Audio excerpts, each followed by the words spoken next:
Welcome, welcome, Laura. Great. And so continue filling the chat. Oh, here we go. All right, I'm seeing some different industries as well. Center for Community Resilience, welcome Jenny.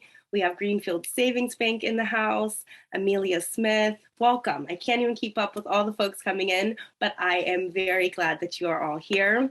And as we move through, it'll be good when we look back on this and get to have a sense of who's with us. So welcome everyone. And before we begin, we would be remiss if we were not to take a moment to just give gratitude and thanks to the Greenfield Savings Bank and the Massachusetts Cultural Council for their support in underwriting our Spring into Equity DEI training series, and also to the Greater Northampton Chamber of Commerce for their partnership in promoting the events. And so we're happy to have you all here with us, and we're going to go ahead and get started. Now that I have a better sense of who you all are in the chat, I think it's fair that we go ahead and introduce ourselves. So, Human in Common, we are really pleased to be offering this panel presentation, and we're going to be highlighting some of our work to provide our local businesses and nonprofit communities with tools to operationalize racial equity in the workplace. And so, about us, Human in Common, we are an innovative team of experienced diversity consultants. We help individuals and organizations create a workplace culture based on respect, appreciation of diversity, and inclusion.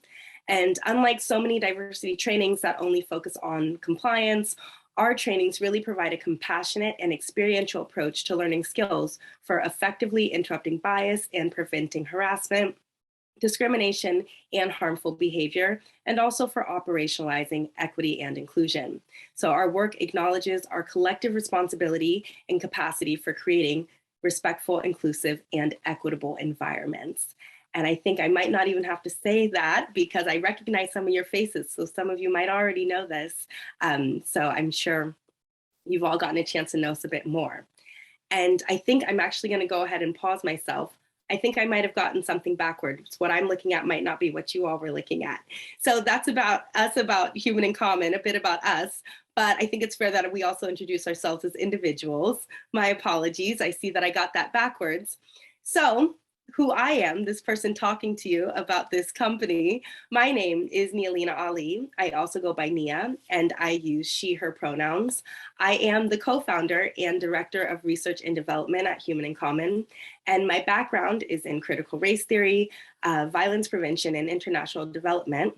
And I'm really excited to be with you all this afternoon to share strategies for creating racial equity strategic plans and putting good intentions into action.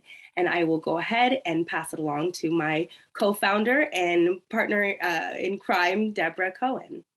Thank you, Nia, and good afternoon, everyone. My name is Deborah Cohen, and along with Nia, I'm the co-founder and executive director of Human in Common. So by training, I'm a certified high school social studies teacher with a focus in social justice education. And I have several years of experience in health and human services and 10 years experience directing disability service offices on college campuses.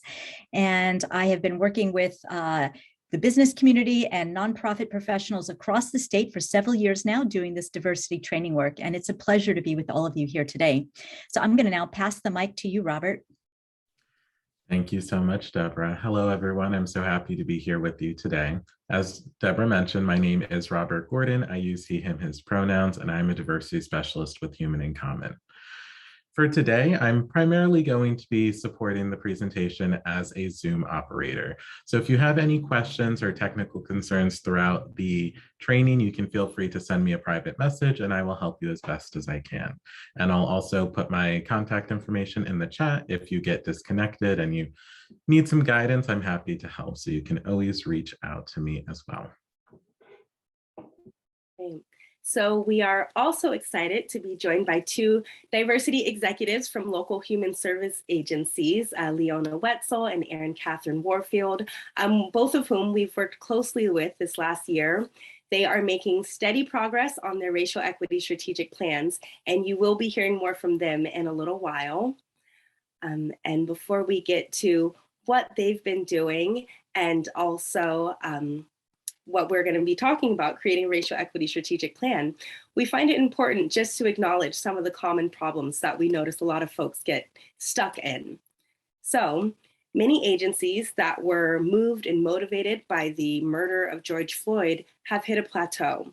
We often hear that beyond posting a Black Lives Matter statement, many agencies wanting to address racism have really been stuck at the starting gate.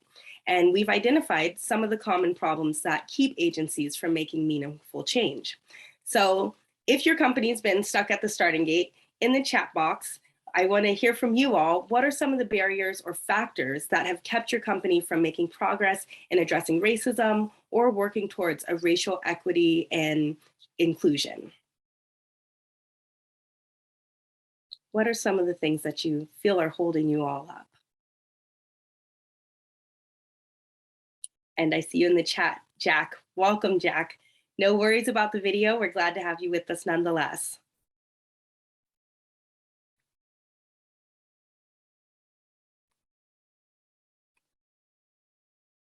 And this is always that leap of faith, that moment that requires faith, where I'm trusting that you're typing and just waiting for the answers to come in. Excellent. Thank you. Laura, professional development time. Yeah, time can often be a barrier to take that next step to implement racial equity. Knowing what's next, or maybe not knowing what's next. Thank you, Megan. From Lisa, setting priorities, knowing what to do first, right? Where do we even begin? Amelia, adequate training, administrative support, and attending trainings. And from Jenny, being in community or connection with colleagues with shared values and goals. Overwhelmed, absolutely. Buy-in from leadership. Excellent. And if your company has been stuck at the starting gate, or if any of the items in the chat resonate with you, this is a good starting place. We're really glad that you're here.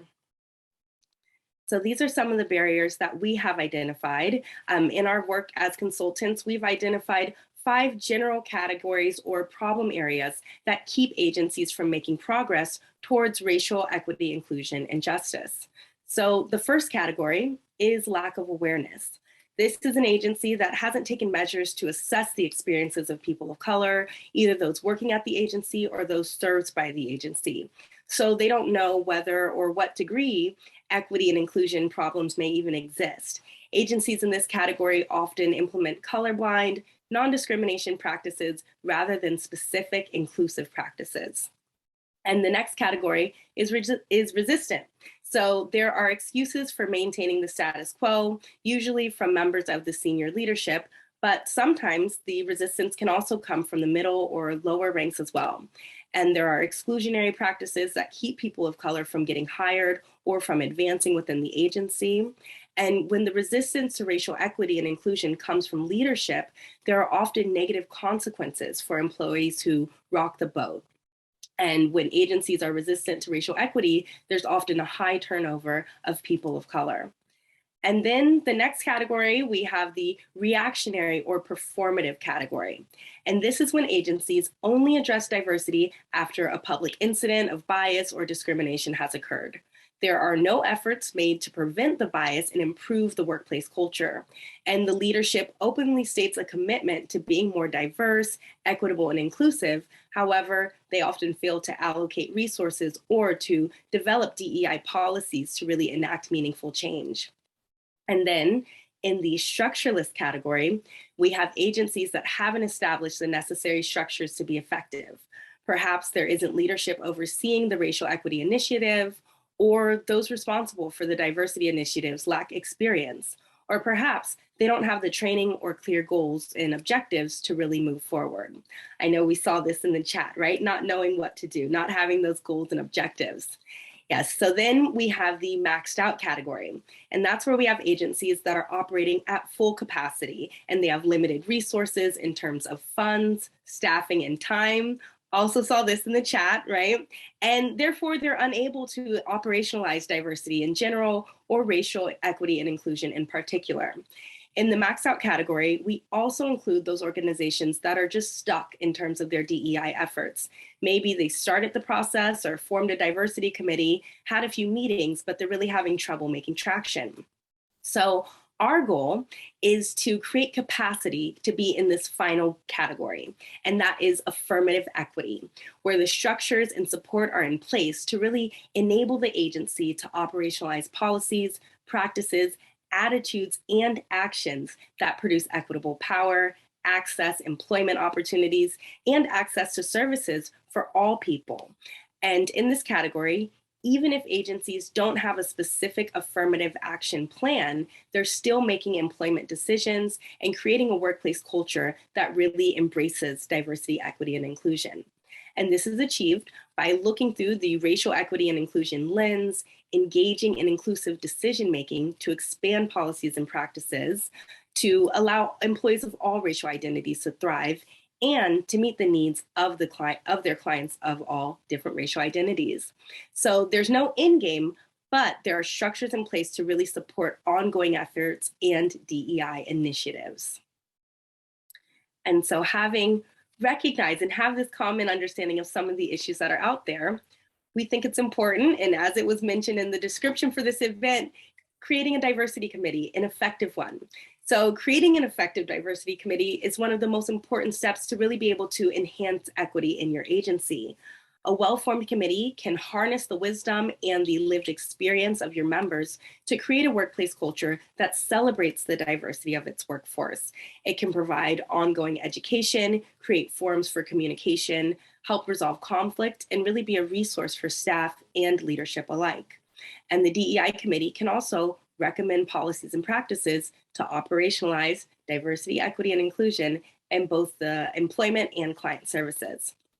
So before we dive deeper into how to create this diversity committee that's very effective, one challenge that we have to mention that frequently arises is whether to create a general diversity committee or more specifically, a racial equity committee. So newly forming committees can easily get derailed because members have different ideas of the priorities or the focus of the committee. So will it be a diversity committee that addresses all areas of equity and inclusion, or will it be preferable to have a diversity committee with a subcommittee, right, that's dedicated to racial equity, and maybe another subcommittee that focuses on LGBT equity and inclusion? Or would it be preferable to have two separate committees altogether? So this is a very important point of consideration that must be considered pretty early on, right, before people are showing up to meetings with really different priorities. So it's rarely a one-size-fits-all choice, but for the purposes of this presentation, we are going to continue using the term diversity committee with an understanding that our particular area of focus is increasing racial equity and inclusion. So there are three components to forming an effective diversity, equity, and inclusion committee. First, we need a mission statement to identify the purpose of the committee, again, making sure everyone knows what they're showing up for. Next, we need bylaws to detail how the committee will operate. And finally, we need a clear process for inviting or assigning staff members to join the committee. So let's take a look at each of these components. As they say, the devil is always in the details. So starting with a mission statement should address who, what, when, where, how, why, and to what degree. So the mission statement describes the diversity committee's core purpose. Why does the diversity committee exist? This statement may also include the general methods or actions that the diversity committee will use to achieve its overall goals. And this is the how. The mission statement can summarize the core values of the diversity committee to be used really as a moral compass. And the mission statement can indicate who the committee serves. For example, will the diversity committee focus only on policies relating to employees, or will it also address programs and services provided to clients? And importantly, the mission statement can indicate the impact or positive change that the diversity committee hopes to create. Ideally, this would be something that is measurable. So to what degree? And so a key, that's your typical mission statement, but a key to putting racial equity at the front and center of your committee's mission is specifying this in the committee's mission statement. So the mission statement can really set the tone and expectation for the committee's culture. For example, some people join a diversity committee because they're looking for a place to vent their frustrations, and they're not particularly interested in being a part of a working committee. So clarifying the expectations in the mission statement can ensure that you're accepting members who are ready to roll up their sleeves and really get the job done. The mission statement defines the principles and ethics by which the committee operates. And again, it can act as a compass for planning and prioritizing all aspects of the committee's work. And having a mission statement can help resolve conflicts and examine ethical dilemmas. And members of your workforce can look to the mission statement to find out more about the committee. And this is especially helpful when it comes time to recruit new members. So here is a sample of a diversity committee mission statement that we created for one of our clients. And it reads, the diversity committee is responsible for recommending policies and practices to senior leadership that will operationalize diversity, equity, and inclusion within the agency. We are committed to providing ongoing education, creating forums for communication, and implementing strategies to increase capacity for diversity, equity, and inclusion in both employment practices and client services. During the first 3 years of operation, the Diversity Committee will focus primarily on developing and implementing a racial equity strategic plan using the Racial Equity Impact Assessment. So, as you can see, this statement begins with the why. It describes ongoing action steps. It states who will benefit from the work of the committee, both employees and clients, and it specifies the what, developing the Racial Equity Strategic Plan, as well as the how, using a Racial Equity Impact Assessment.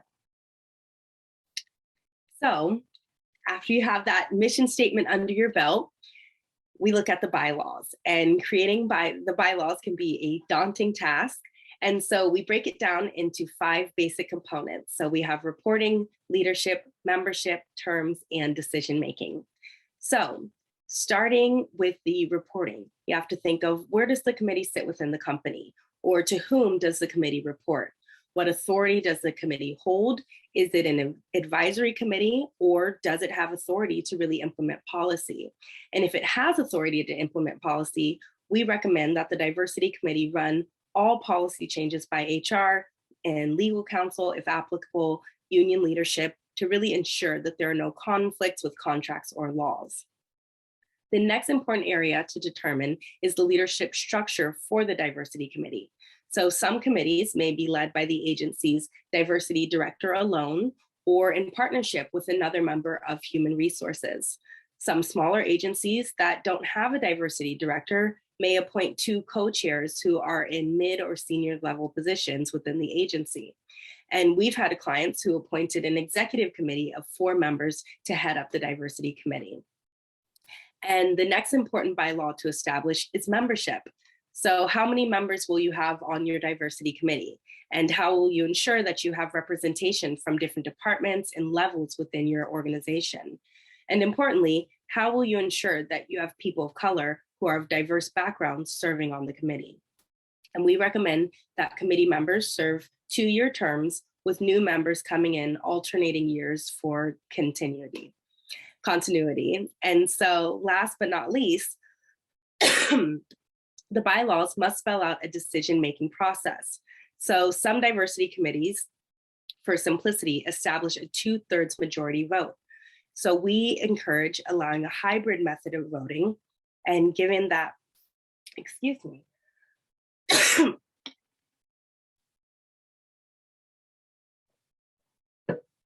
All right. Given that many agencies are dealing with staffing shortages, that can make it difficult for frontline staff to attend diversity committee meetings. Allowing members to vote by proxy can really allow all members to weigh in on decisions. And we have a sample, and I'm going to actually pass it to Deborah to walk you through that.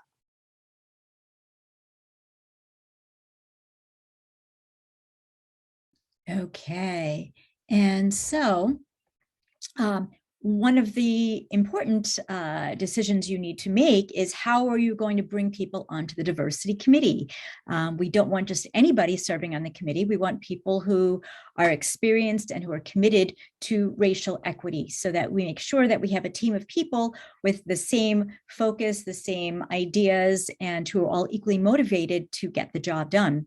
And so we created this sample application And so as you'll see here, it states a description of what we're looking for. We're looking for people with a strong commitment to racial equity and inclusion, demonstrated through either academic studies or employment or life experience, maybe experience creating workplace policies that operationalize diversity, equity, inclusion, the ability to commit 1 to 2 hours per week during your regular hours to do tasks related to the committee or to attend committee meetings. Partnering and teamwork skills and the ability to cooperate and to work collaboratively, ability to listen and learn respectfully with people of different social identities. So these are just some of the kinds of things that you might consider putting on a posting as a way to really clarify the message that you're looking for people with experience, with commitment, and a desire to work. And then here are some questions you might consider putting on an application to join the diversity committee. Why are you interested in joining the diversity committee? We actually, I know this might seem a little puzzling at first, but we've been in situations where we've encountered people who join the diversity committee with the specific intention of trying to block all diversity initiatives. So some people do join diversity committees as a way to try to prevent any sort of diversity change. And so this is a way of sort of finding out what are people's intentions and why are people coming on board. So describe how your interests, experience, and skills will contribute to the committee. What do diversity, equity, and inclusion mean to you? And so, Robert, you could scroll down just a little more. So, describe your experiences collaborating with communities of color in particular. Describe any experience you had with developing and implementing policies that operationalize diversity, equity, and inclusion. And then what does cultural humility mean to you? How do you work through conflict? How do you handle disagreements? So asking questions like this, sometimes people think, well, is this creating too many hoops? Is this making it too difficult for people to apply? Again, a diversity committee is a working group. So if it's too difficult for them to respond to a few questions on an application, that might give you an indication that they don't really have the focus, the energy, or the skills to get the job done. So this is why we recommend actually having some sort of a formal process, an application process for joining the committee. And let's see. So once you have your bylaws in place and you have your mission statement in place, and you've started to send out applications and you've reviewed them, your team has reviewed them, and you're bringing some people on board and they're joining your diversity committee, you're ready next to start with developing the racial equity strategic plan.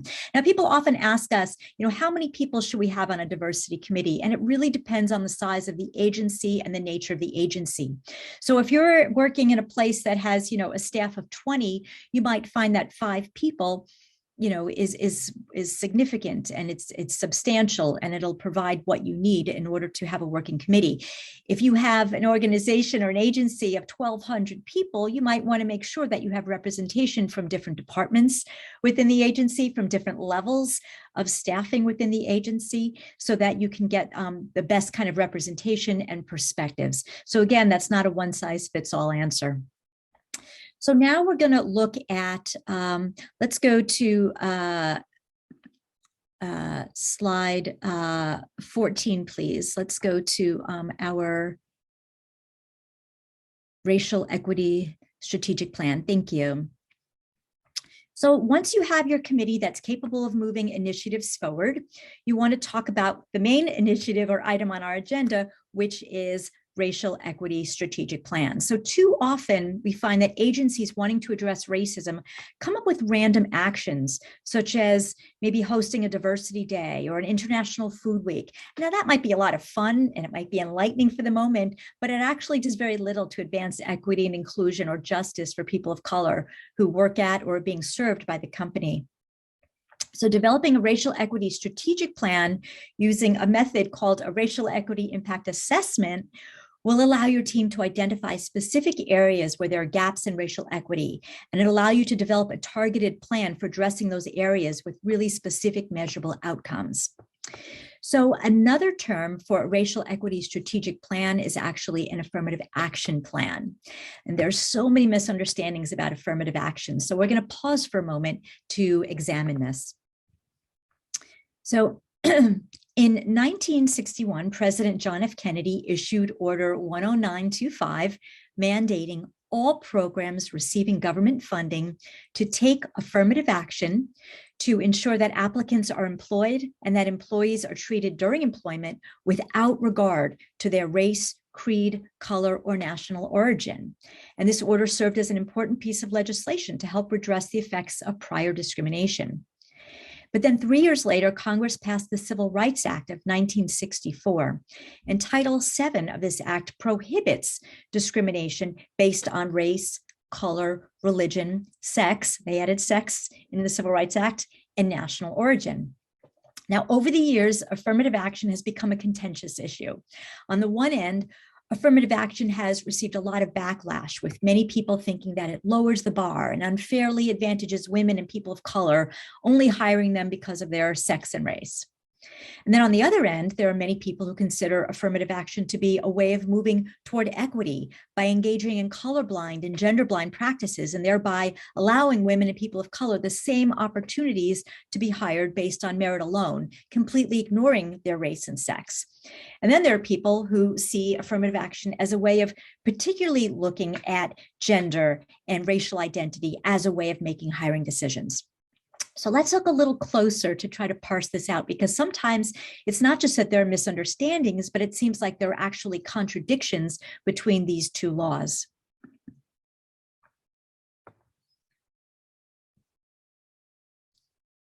So, starting with looking at the Equal Employment Opportunity Commission. People are often confused by what seems to be this conflict between affirmative action and Title VII.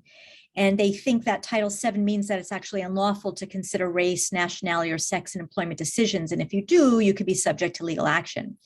But the Equal Employment Opportunity Commission actually recognizes that sex, nationality, and race-conscious decisions may be required in order to break down old patterns of segregation and to overcome the effects of past or present policies and practices. Some companies found to be discriminating against marginalized groups are ordered by the court to implement an affirmative action plan. However, Congress actually intended that most affirmative action plans would be voluntary to correct the results of past discrimination in society.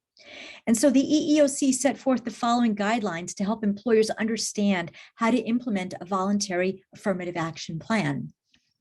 So for starters, the EEOC recommends determining whether an affirmative action plan is necessary by conducting a self-analysis to identify whether current employment practices or historic discrimination in society has limited, excluded, or restricted employment opportunities for minorities and/or women. The self-analysis need not establish that a violation of Title VII has occurred, and the determination of a reasonable basis for an affirmative action plan does not require any admission or finding of discrimination. And the self-analysis can take the form of just running an employment report in your workplace by racial and gender demographics to identify who's been represented and who's been missing from, say, middle and senior management.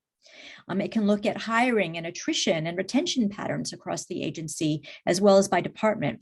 And a self-analysis can also include something like a climate survey to understand employee experiences. Doesn't have to be anything fancy.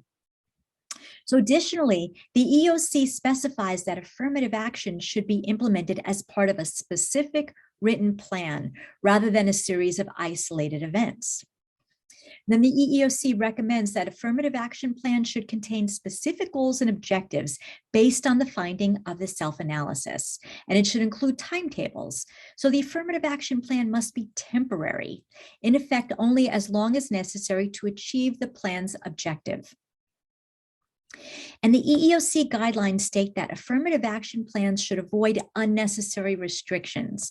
So plans that require the discharge of persons not covered by the affirmative action plan, or that create an absolute bar to the employment or advancement of persons not covered by the plan, or that are designed to maintain racial, sexual, or ethnic balance rather than correct an imbalance, are not permitted. So for example, we can't say, we are never going to hire men, or we're never going to hire white people. Can't do that, right? So we can't, in trying to correct the harms of the past, we can't just randomly create these restrictions.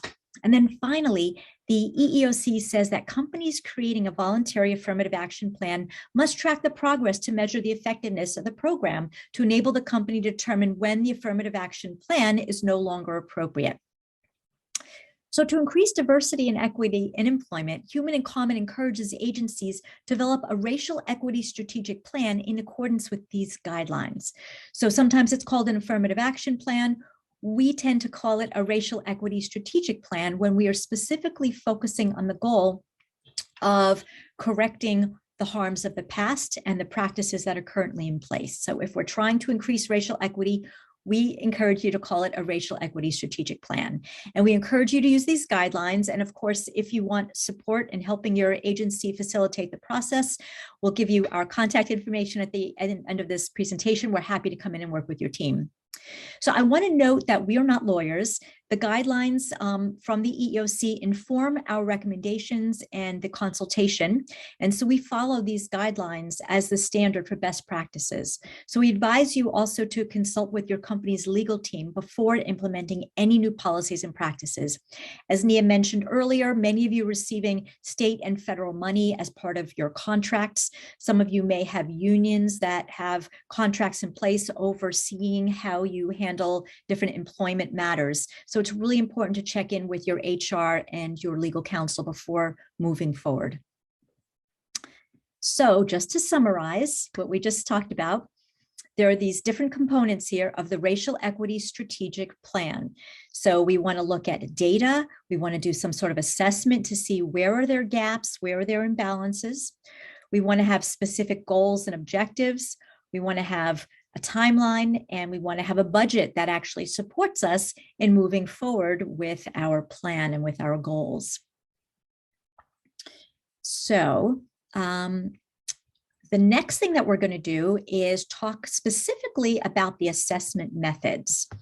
Sometimes people get a little concerned that the EEOC requires a self-assessment in order to have one of these plans.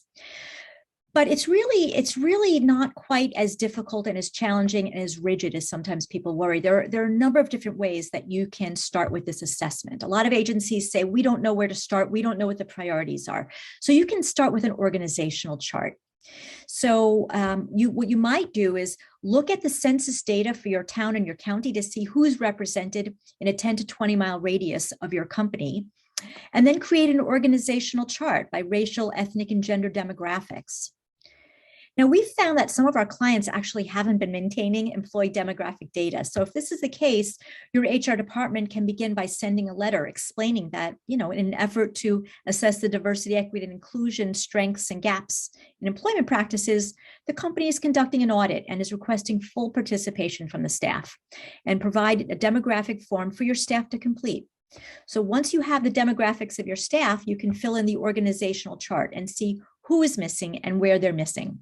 So for example, if your county has 12% Black people, but your company only has 3% Black employees, and they're all in the entry-level positions, you can see there's a gap here. If your clientele is 35% people of color, but your staff is only 10% people of color, and there are no people of color amongst your senior leadership or on the board of directors, again, you have a racial equity and inclusion gap. Now, some folks come to us and say, but wait a minute, we're in an industry that tends to have a low number of people of color represented. For example, we know that some of our agencies, some of our clients have been working really hard to hire more medical providers and mental health providers who are people of color. And there's a long history of discrimination systemically and within those industries that have made it difficult for people of color to get into those industries. And so sometimes agencies say, well, it's not that we're not trying, it's just that within our field, there are not enough people of color represented. And so again, this can be part of your strategic plan. Then what do we do? Recognizing that there's a shortage of people, what efforts can we make to try to identify the people who are there and to create paths to promotion, paths to licensure, so that we can try to, again, address the inequities that may exist within the field. So human resources can then conduct an employment audit to identify longevity within the company. Are people of color staying in the company as long as white employees? And then going beyond representation in numbers, it's important to understand the experiences of people of color who work at the agency. So you can bring in an outside facilitator to conduct focus groups or conduct a climate survey to help you understand the feelings, the experiences, the needs of people of color within the agency. What's keeping them? Why are some people leaving? What can we do differently to maybe shift the workplace culture to make it more hospitable, inclusive, welcoming of people of color? So then next, we want to think about our goals and objectives. So based on your assessment, based on what you learned through multiple forms of assessment, looking at the workplace organizational chart, maybe doing salary audits, looking at retention and attrition, maybe doing some climate surveys or focus groups, based on these assessments and getting some information about where are their gaps, where are there problems that need attention, you want to come up with some specific goals and objectives. And so we want to identify specific domains that need priority and attention. So having clear goals and objectives can ensure that your time together as a diversity committee is meaningful and that you're aligning your action steps with the priorities and needs of people of color on staff and with the mission of the agency. So to differentiate, sometimes people get confused about a goal versus an objective. A goal is a desired result, and it's often broad and long-ranging. And again, it should align with the racial equity and inclusion mission statement. Whereas an objective is the action taken to achieve the goal. It's something that's specific and measurable, and you should be able to put a time frame on it. So our best example here is, for a goal, you might say, we want to support small businesses owned by people of color. And for the objective, you could say in 2022 to 2023, we're going to spend 5% of our budget on state certified people of color owned businesses. So that's the action step that'll help you meet the goal. So again, you want to try to come up with a list of sort of broad goals based on what you learned from the assessment. And then for each goal, see if you can come up with a handful at least of objectives, of action steps that are specific, that are measurable, and that have a specific time frame that you can take in order to meet those goals. So I just want to check in, Nia, and see, before we go any forward with any further, there are some pitfalls that we want to address that sometimes diversity committees fall into. Would you like to discuss that with the group? Sure, I would be happy to do so. So some of the pitfalls that often we fall folks falling into when trying to implement and initiate more DEI initiatives within the organization are, where to begin? There's so many. So we'll start with, oftentimes we see primarily white leadership and membership. So within these initiatives, we see white people often getting appointed to positions to be the ones to carry these through. So typically in the workplace, when forming a committee, leadership can identify staff with relevant experience and strong track record to head up the committee, right? However, we see this pattern when it comes to diversity or diversity committees, often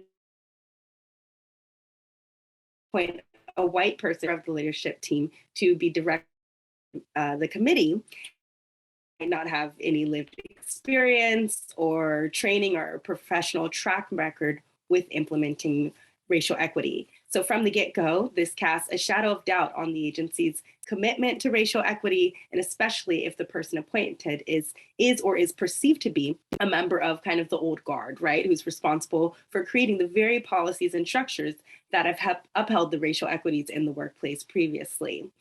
And so, shall I continue with our list, Deborah? Okay, Yeah, I want to make sure these are aligned with what you're getting at. Yes. And so at the same time, another thing that we see is an over-reliance on folks of color, and oftentimes seeing this burden of being placed on people of color to be educating, individuals of the committee or the organization as a whole, and to really fix all of the problems of an agency. And so they're already, bearing the brunt of the racism, so they shouldn't also have to clean up the mess, right? And sometimes we also hear that people of color are asked to serve on a diversity committee that meets after regular business hours, and they're not paid for their service. please don't be that agency. Asking people to do more with no pay. And another pitfall is ignoring racial inequities within the company and assuming that people aren't noticing because they aren't speaking up, or ignoring racial inequities within the industry as a whole. And it's especially important to recognize patterns of racial inequity within your industry and bring it to the light and create plans for accountability and reparations, especially for industries that have a long, sordid history of either excluding or targeting people of color. And similarly, it's important not to ignore racial inequities within your town and county. So if there are seismic racial differences in the quality of housing, schools, healthcare, food, services, wages, right? Unemployment or police surveillance and political representation within your very community, or if the burden of exposure to a disease or contaminated water or airs, if you're seeing these things, leverage your position and your privilege to really speak out and propose solutions and collaborate with communities of color that are already launching racial equity initiatives. And another pitfall that we see is folks expressing solidarity without taking any action, right? So don't with an action plan for racial equity, inclusion, and justice. So some people join a diversity committee because they're wanting a place to vent and connect with others who are feeling frustrated. Starting an affinity group for folks of color can be a really great solution for that, right? To have that support group type of space. So be clear, however, that if you're creating a diversity committee, that it's not an affinity group and that it's a working group focused on developing solutions and really taking action. Also, another pitfall that we strongly recommend against is don't allow a slow death by bureaucracy. We know that many of you are coming from organizations of all different size, and there's many different hurdles that you encounter. And yes, the leadership of your agency needs to sign on to a DEI strategic plan. And we also recognize that, yes, the company needs to ensure that the racial equity goals and objectives don't conflict with, state and federal contracts, union, and the overall mission. And yes, you also are going to need approval for budget line items, city trainings, but don't let the momentum for diversity die a slow bureaucratic death. Keep pushing for approval. And if the funding for some of your top line items, such as hiring a diversity professionals to provide training or implementing a climate survey, if those things, that funding is currently unavailable, get support from your grant writing department, right? Identify local foundations that can fund diversity initiatives and ask the board to run a fund drive. And then identify actionable items that don't require funding, such as conducting wage audits and org charts by racial and gender demographics, or starting weekly reading groups on diversity topics, or adding personal pronouns to staff bios on the website and when making personal introductions. So if you don't have the funds now to hire diversity consultants to really implement a climate survey, another thing you can do, you can scale down by having a diversity consultant run some focus groups, right, for people of color across the agency to help provide feedback about strengths and gaps. And focus on the steps that you can take over the next 3 to 6 months while you're waiting for budget approval for the larger objectives or that larger timeline. And also, don't allow discussions of racial equity to become hostile or discriminatory.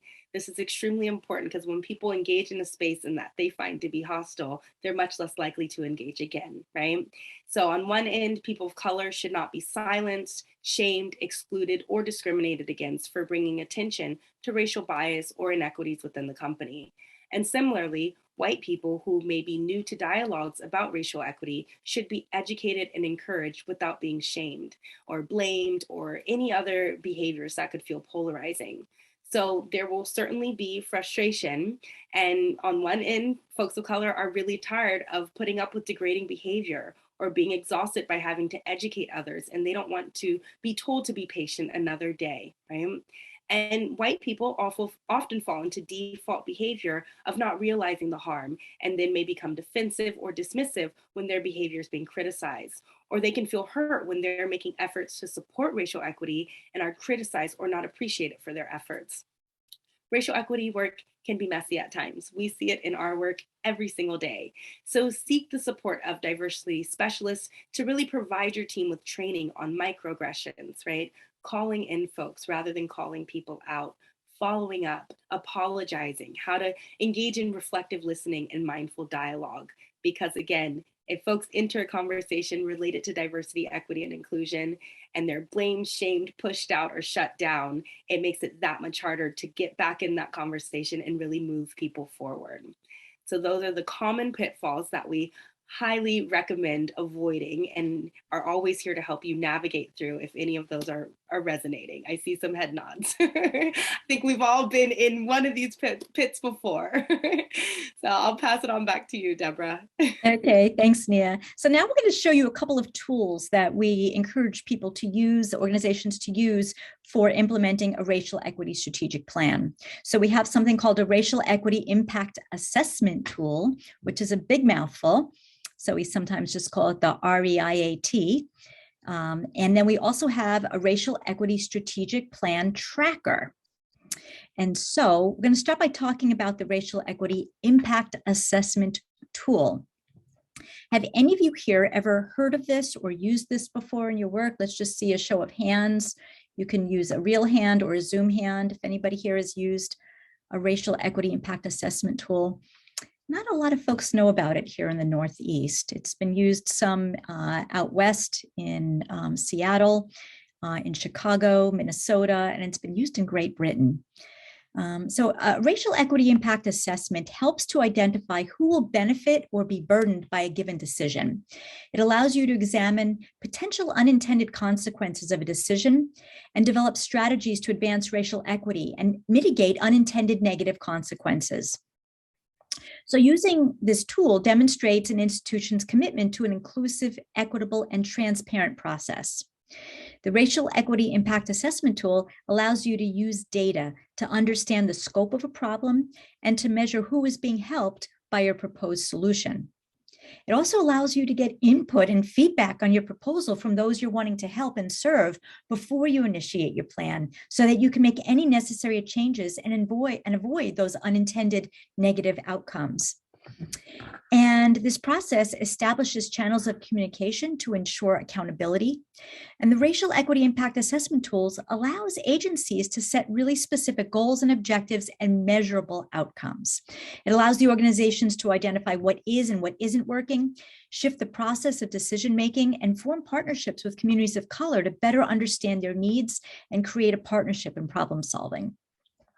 So using the Racial Equity Impact Assessment tool demonstrates the "not about us without us" slogan. This is one of our favorite slogans here at Human in Common, not about us without us. And that means that the people who we're wanting to serve should always be at the center of decision making. And so by using this process, it normalizes and operationalizes a process for working toward equity, inclusion, and justice. So there are different ways of creating a racial equity impact assessment tool. And the tool is actually both a template and a process. It's a noun and it's a verb. And it can take different formats, but basically there are 7 key steps that are involved. So you want to first name the problem that you're trying to address. You want to have a proposal of a policy or a program or initiative. You want to try to include data. You want to have community engagement. You want to involve the community in this plan. You want to engage in analysis to figure out your best strategies for implementing this plan. And then you're going to go ahead and implement the plan. And then throughout the process of implementation, you're going to be engaging in accountability. You're going to be tracking how is this plan working, who is being impacted and to what degree, and how are we going to continue to get feedback from those who are being served. Now, while these steps are numbered 1 through 7, they don't actually have to occur in a linear fashion. So we're going to pull up the form that we use, the Racial Equity Impact Assessment tool, so you can get a better idea of how to use this, and you can create your own. We create one for our consulting clients who work with us. And so basically, if you could scroll down a little bit, Robert, you'll see in the beginning, it just gives you a place to name your proposal, who's involved in it, the name of the people or the department that's submitting this proposal, the type of proposal, is it a policy, is it a program, is it a procedure, and then your expected start date, all of which is very flexible.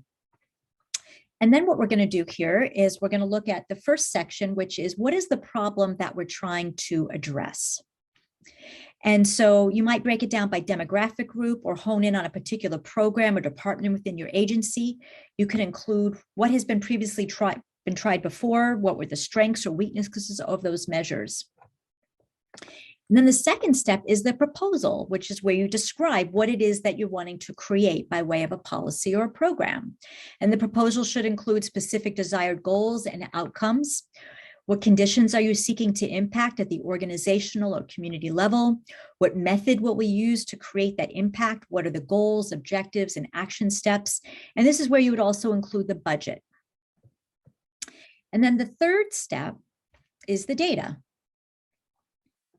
And what data will you look at to understand the scope of the problem? So as I mentioned earlier, you might compare, census data, looking at how many people of color are in your town or community, and then compare that with who's working in your agency, right? Or you might look at data related to the people that you're serving, the racial demographics of the people that you're serving, again, related to who's in the community according to the census, right? And who's on your staff. And if no data is available, maybe you need to propose collecting data. So maybe you need to actually start by saying, the first phase of our racial equity strategic plan is going to be collecting demographic data of our staff and of our clients, because we don't know the racial and ethnic identities of who works here and who we're serving. And where, if it's our employees, we don't know where they're located within the agency. So that might be what the first step is here. So once you begin implementing your policy or program, you'll have to also think about how are you going to track who's being impacted? What demographic group will you be tracking? What are you going to measure? So how are you going to continue to collect data so that you can see if your plan is working? And so just remember that the EEOC guidelines specify that an affirmative action plan must have specific measurable goals and objectives. So this data section here is where you're thinking about what it is that you're measuring. It might be, how many visits a year somebody makes to the agency, right? It might be something like how many people of color are promoted, have been promoted over the last 5 years, or are going to be promoted in the next 5 years once we start our mentoring program, right? And so you can think about what is it that you want to measure. Then that fourth step is community engagement. So before you sign off and start implementing this plan, you want to basically bring this proposal to your community and let them know that you're thinking about bringing forward this plan, this project, this initiative, and you want their feedback. So here's where you're going to detail what is your plan for bringing together the people that you're trying to help or include or you want to impact in some way. So how are you going to find them? How are you going to let them know that you want to engage with them? And then in what way are you going to engage with them? Will it be over Zoom? Will it be at a town forum? Will it be, a lunch meeting, right? And so you're going to have to sort of specify how are you going to reach folks to get their feedback? Are you going to give them all a survey? Are you going to just pass the mic around and have a note taker and give everybody a chance to share their perspectives? And then once you've gotten all of this feedback, the next step is analysis. So based on all the feedback that you receive from the community, is there anything you need to change in your proposal? Did you learn anything that informs your strategies or method of delivery? Did you realize that maybe something you thought would be effective would actually be more harmful? And so maybe you need to make tweaks to your proposal or to your method of delivery. And then you're ready to go ahead and start the implementation. So that next step would be the implementation. And so this is when you have to specify who's doing what action steps will be taken and how, who's overseeing this plan, how are the responsibilities delegated? And then how can you continue to maintain and build new community partnerships to increase buy-in and participation in the plan? And that leads us to the final step, which is accountability. So this is your method of reporting to those that you're serving them, letting them know what you're doing and how you're doing it and what results you're seeing, and providing ongoing opportunities for their feedback. So you can put a pause in place if something is going wrong. So if there's some unintended negative consequences, you have a way of finding out that information, getting that feedback, pausing, bringing the community back together to discuss what's going wrong and come up with solutions so that then we can continue to move forward in a new way. So I'd like to share with you that a couple of years ago, the Chamber of Commerce in Northampton actually attended our Level 3 Interrupting Racism training, which is a training that's really dedicated to this process here of using a racial equity impact assessment tool to focus on increasing racial equity, inclusion, and justice for employees. The focus of our Level 3 training is focusing on employees. And so we use this tool. And so the Chamber of Commerce attended, and they gave us permission to share their journey. And so we basically, as a whole training group, worked together to identify what were some of the challenges. One of the challenges is they wanted to increase people of color on the board of directors at the Chamber. Another challenge was that they weren't really sure how many people of color were represented amongst their members and whether they were meeting their needs. And so they used this process to be able to identify some specific action steps that they could take in order to both recruit more people of color to the board and also to get more people of color to join the chamber and to identify what were their needs and how could the chamber maybe take some specific steps to make the mission of the chamber more aligned with and supportive of people of color who are business owners in the community. And so the last tool I'm going to mention, and then we're going to invite our guests to speak, and then we're going to show you some examples. Once you've conducted your assessments, once you've engaged in the racial equity assessment process, and you've created a racial equity strategic plan, you need a way of tracking the implementation of your plan. And so we recommend creating a shared Google spreadsheet so that all members of the diversity committee can easily access the form.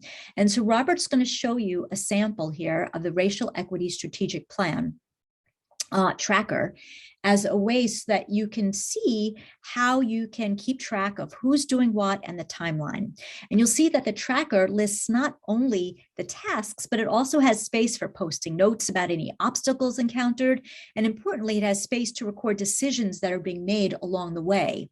So as you can see here, domain number 1 is data collection, that for this strategic plan, we needed to collect data. And so we want to understand racial demographics of who's working here. We want to look at some employment trends about who is staying in the agency, about new hires, about attrition. And so the first domain here allows us to track all this data collection. And so it talks about who's in charge of it and what's the time frame. And then any notes that they want to post about any barriers that they're coming across or places there where they're wanting more support or any decisions made along the way. Second domain here, let's pull this one up. The next page is the second domain. And this is hiring, promotion, and compensation. So this is where we have all of our specific goals. So we're trying to increase mid-level hires of people of color, right? We're trying to increase mid-level hires of people of color across departments, where, yeah, I think it's just repeated over and over again. This is just a sample. We're going to show you one that actually one of our clients is actually using. But again, this gives you the opportunity to put down the specific action steps, to delegate it to a member of the team, and to have some real specific time frame. People can check off when this is done. And so this is something that we create, we customize it for each of our consulting clients to support them in keeping track of their racial equity strategic plan and making sure that everybody on the team knows what's happening, knows what phase we're at, knows if there are any barriers that need attention so that there isn't that bureaucratic holdup that Nia mentioned earlier, that death by bureaucracy. So if we're not moving forward because somebody hasn't given permission or signed off, or because the budget hasn't moved forward, it allows everybody to see where's the holdup, and so that we can try to address that. So what I would like to do now is turn the mic over to our guest panelists. So we've invited 2 of our clients from local nonprofits to talk about their agency's efforts to address racism and racial equity. And after they've shared their wisdom, we'll open up the mic for questions and answers. So I'd like to start by inviting our friend Erin Catherine Warfield.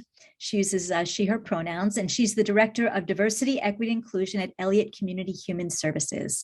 So Erin, you can go ahead and unmute yourself and take it away. Oh, thank you so much.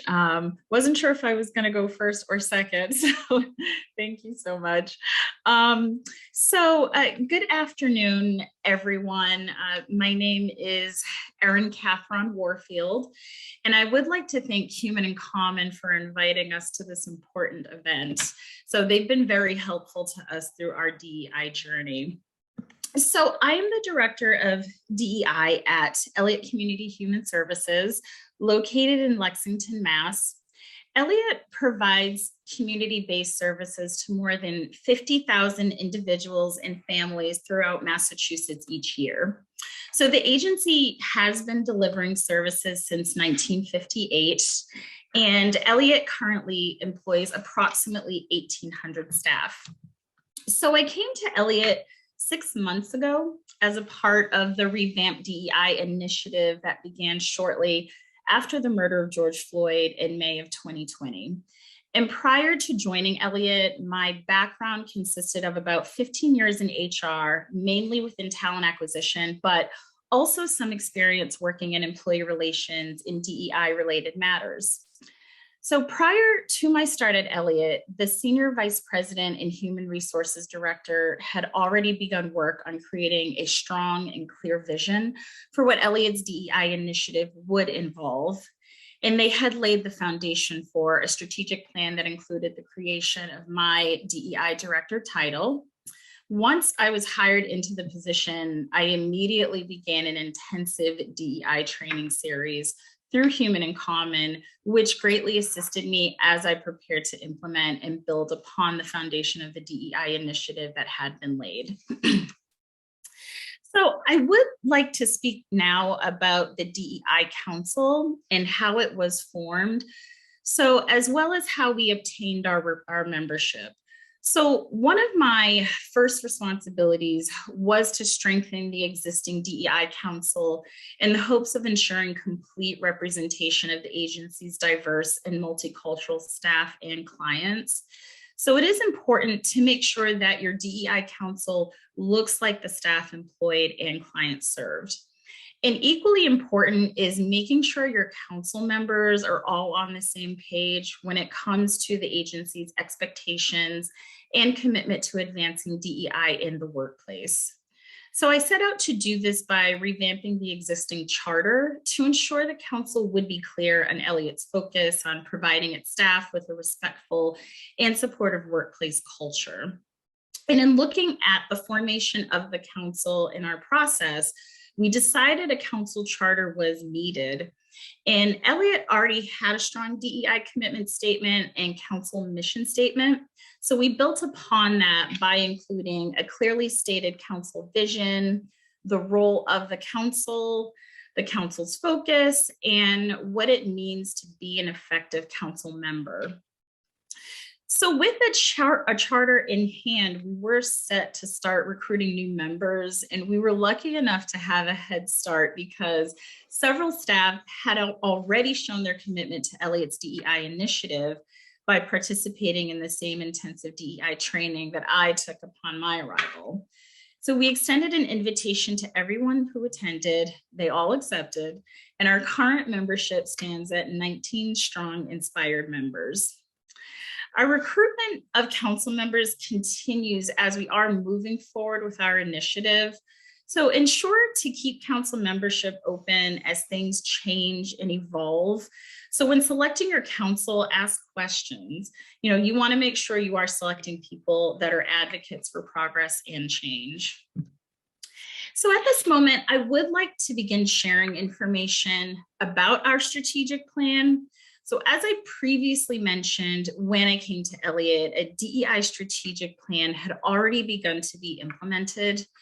And the murder of George Floyd became a real turning point for the agency, much like a lot of other agencies across the US.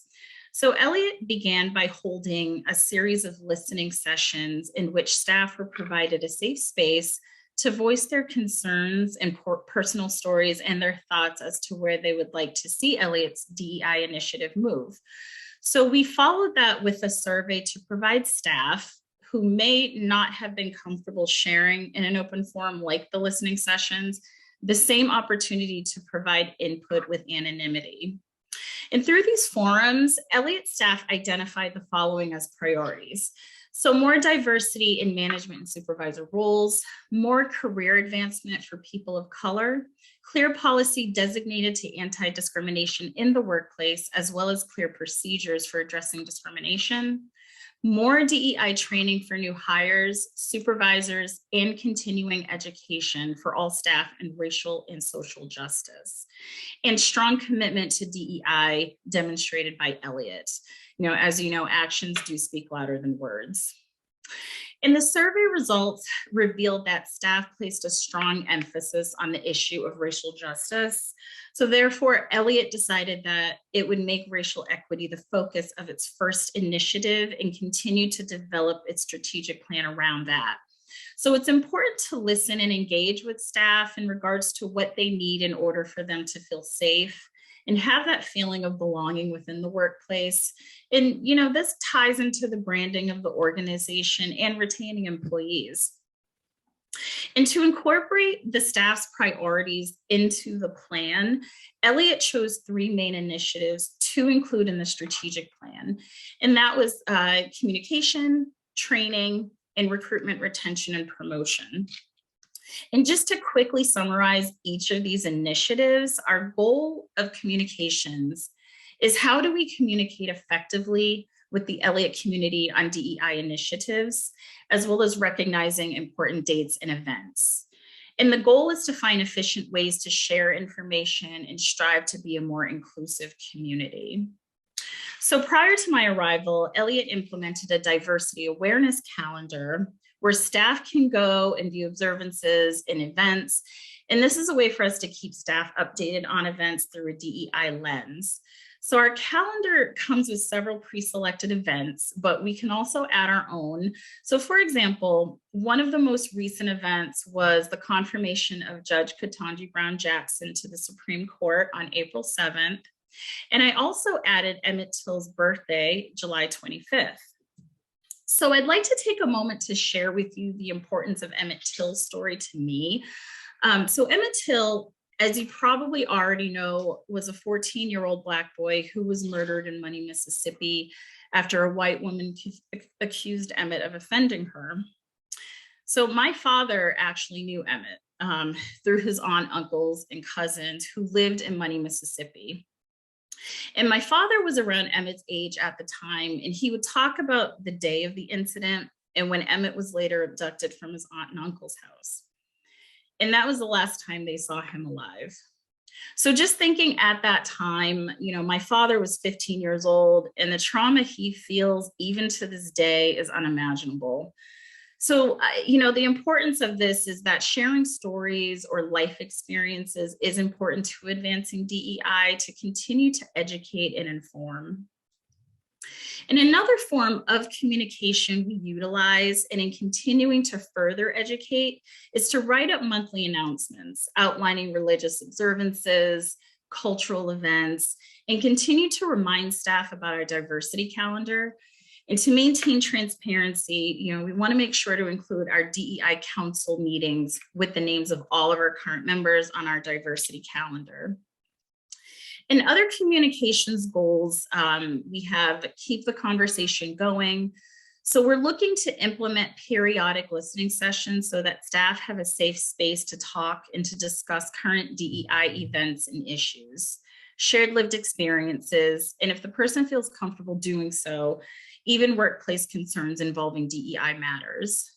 And the main purpose of the listening sessions is for our staff to have a place to be heard, which is so important, especially when it comes to mental health. Racism is traumatic, and sometimes having a safe space to work through it with others who may bring a new or different perspective can be so helpful. And in addition to keeping the conversation going, we also feel it is important to develop a webpage exclusively dedicated to Elliott's DEI initiative. And this is a page that will be seen by the public as it relates to branding, and those that are interested in working with Elliott will see the work we're doing as we're striving for a workplace of inclusion and belonging. And continuing to keep staff informed, we're looking into creating an exclusive diversity page for our staff and maintaining it in our HRIS system. And we would provide an updated list of council members, again, the importance of transparency, as well as developing a DEI newsletter. And our second initiative, training, heightens awareness to be more supportive, respectful, and it enhances morale. Elliott provides a DEI portion of new staff orientation where we educate others on diversity, equity, equality, inclusion, and we make the training interactive. We have conversations surrounding cultural humility, cultural competence, as well as privilege. And to further our training initiative, we're also in the process of developing robust trainings on anti-racism, anti-bias, and ethical upstanding for staff and supervisors and managers. And our third initiative, recruitment, retention, promotion, is going to be a bit more complex in terms of creating those growth opportunities, which is also a part of retention. And currently we are working on how we can provide opportunities for staff to obtain their degrees that require a license, such as nursing and social work. And what are some of the incentives we have in place to help, such as tuition discounts and reimbursement, along with scholarships and grants. And other parts of the plan will include increasing mid-level hiring opportunities for people of color. So conducting a company-wide survey, we have to ensure that we're continuing to update these surveys as our goals progress. Identifying career paths for entry-level positions and what are those incentives. Increasing agency-wide promotional opportunities for staff of color. And that would be creating mentorship opportunities for entry-level staff of color to move up into higher positions. Provide training to those who want to be mentors, engaging in robust recruitment efforts for open leadership positions when a qualified internal candidate is not available, and developing, improving, and or modifying promotional materials and practices so that they're culturally sensitive and accessible to all target groups. And that would include Elliott's EEO statement on all job postings. So recruitment and retention is and always will be an important piece to making people feel valued, respected, and included. And we have to remember that when we are recruiting for opportunities, we want to ensure that the brand of the organization is placed in a positive light. So we are currently within the implementation phase of the plan. And in doing that, we divided the council members into 3 committees for each initiative. So the committee members are now helping me work through the many goals we want to put in place.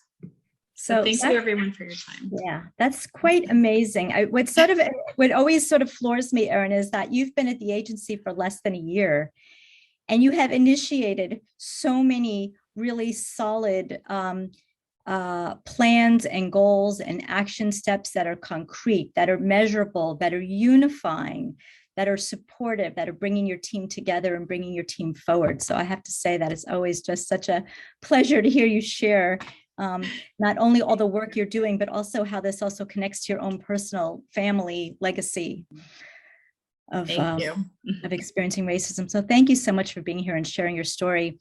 I'd now like to turn the mic over to our friend Leona Wetzel.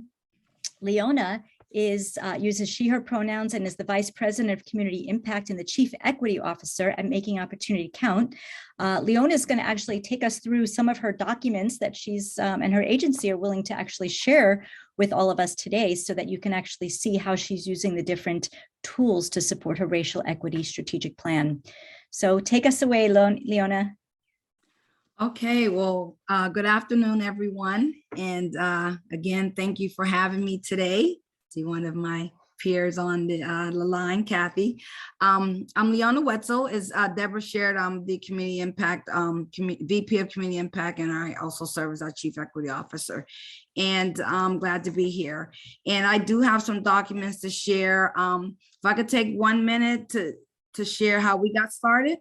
Is that time for that? And then we'll jump right in to, so MOC, we're a nonprofit community action agency, anti-poverty community action agency. We serve Northwestern County. So our catchment area is the 3 major cities, Pittsburgh, Leominster, Gardner, and the 27 surrounding towns. We have about 300 employees and we serve about 20,000 plus clients a year. And our mission is to empower families to achieve economic security by eliminating barriers and creating opportunities. And I'll quickly share how we got started. And we've always viewed our work through social determinants of health framework. And within that, it validates systemic and institutional inequities that marginalize people of color. So our most recent movement is we're going from awareness to action. And our agency adopted our strategic plan to be anti-racist is our theme, be anti-racist. And we've done a few things over the last year, you know, adding to my title and role as Chief Equity Officer to shepherd this process and lead internal assessment and planning activities, particularly on DEI.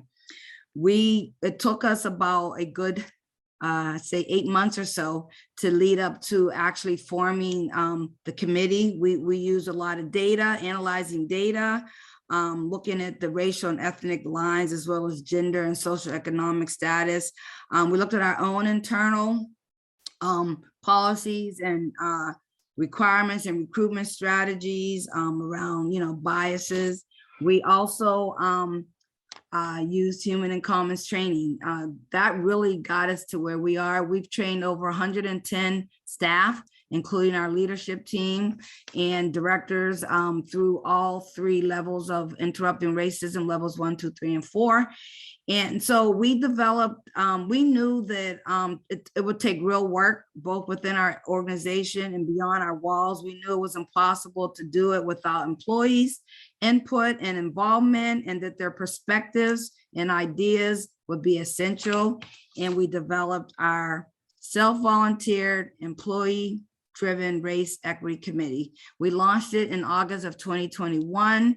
It's facilitated by myself, with representation from all of our programs across our agency. We made sure the committee was racially diverse group of staff, striving for 50% of staff of color. We have about 20 staff. And I will say that we have an internal committee, a committee that took 8 months to get us where we are. Myself, our VP, Kathy Apostles, who's on the line with me today, and our ED. And we meet every single week to just have, you know, internal conversations. So we formed this committee. We knew that in order to be successful, we brought on Nia Ali from Human in Common to help us along the way. I will say one hurdle for us was our group wanted to get to know one another before they dove into all the work, before they got into the mission and the bylaws. But here we are today. I'm giving a fast version because I'm looking at the time, and I know we want to make sure we share the documents that we've been working with Nia. And so we'll ask Robert to pull some of them up. As we led to our committee, I will share as he's pulling those up, we held some internal conversation forums, if you would, and some external forums, having conversations around what can we do as an agency, around systemically to better support, you know, our minority community members and our staff, and address existing disparities. So we did have some conversations as it led up to where we are today. We really wanted staff input on what they seen as you know, areas on race and equity and inclusion. So I was asked to share our. See, why don't we start with your racial equity strategic plan? Can we see that? Okay, perfect. Right. And it took quite a while. We did not want to rush through the process. It took one meeting just to agree on our title. We had a title, Race Equity Committee, and so we really wanted to make sure we took our time. And so this Race Equity Committee strategic plan, it's oh, here we go. I'm sorry, I gotta move my screen a little bit. Thanks to Nia, she really helped us move along through this. Thank you, Nia. There's 3 domains here: data collection, hiring, promotion, compensation, and work culture. Our plan is complete. We're actually in the stage of presenting it to our leadership team, then it'll go to our board. But One area that we realized was very important was on the data collection. And we realized we didn't have our VP of HR on our committee, and we knew that was going to be very important. And we're actually in the process of hiring a new VP. She starts in June, but we realized that HR was going to be very, very essential in our work. So there's these goals here. Goal 1, identify current employment trends, identifying past employment trends, and also assess employee satisfaction within racial equity lens, so inclusion lens. And so we're very proud of this document too. Thank you, Nia. We've again, it took us, I'd say probably about 3 meetings to really go through each domain, each goal, to have buy-in and consensus. I don't know how much you want me to go into, because I know we don't have a lot of time, but maybe we could just scroll down for a moment. Okay. And see, just so everyone can get a little taste of this. Just a little bit of it, and it's very detailed. The goals are broken down by the objectives. And this one here is a hiring, promotion, compensation, which we're actually in the process of really coming up with a fair and equitable compensation plan. That's actually one of the key priorities of our new VP of HR coming on board. Increasing senior staff of color. This is very, very important to us as well. What I appreciate is that your team has really identified specific actionable steps that you can take to increase more people of color in mid-level and senior positions. And it sounds like you've already had your first big success, if you want to share that with this group. Yes, we have. So we really learned a lot through the trainings. I was asked to take the lead on the new hire of our VP of HR. And it was very inclusive. I was very particular, making sure we have representation, not just leadership, but also some directors were involved. And Kathy shaking her head, she was on that committee with us. I made sure it was a racially diverse group of committee members, as well as gender. And we have hired a woman of color, first time ever in our agency. And we're very proud of that hire. She'll be starting on June 1st, and she'll be joining myself and 8 other leadership members, which I've been the only one of color for many, many years. So it was a successful hire because she's very, very skilled and qualified candidate first and foremost, but she's also a woman of color. So we're very excited and very proud of that hire. Great job, Leona. So I think what I'd like to do now, it's such positive and uplifting news when you share that people sometimes think, oh, nothing will ever change. And it's really powerful to see that when you start to engage in the process, when you set goals and objectives, then actually you could start to work toward those goals and objectives, and that it doesn't really take all that much time and effort and money, that you can start to make change. So thank you so much for demonstrating that. I think what I'd like to do now, Leona, is if we can open it up to Q&A. We want to give an opportunity for any of our guests here to ask you both questions, or to ask me or Nia questions that you may have about anything that you've heard today. So I'm going to pass it back to you to facilitate this, Nia. And anybody has a question, you can just go ahead and unmute yourself. Yes, so I have the mic, but really you all have it. So please unmute yourself. This is a great time. We'll get in some questions before we wrap up.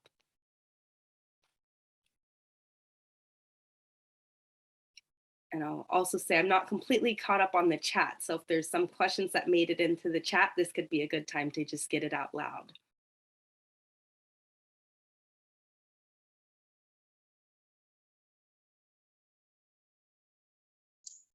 Hi, I'm Laura Fragamini. I work for the Northampton Public Schools, and it's, a long journey. So I'm interested if anyone wants to share, and I really appreciate, Erin, when you shared personally what sustains you through, right, is that personal story. And for you or anyone else, what are those touchstone moments that sustain you, right? Because so many things are busy in our days, right? You have to respond to all, and then it's like, I found like if I have it as a standing agenda item, right? Or like, what are those things that keep you moving, the strategic plan, but also personally?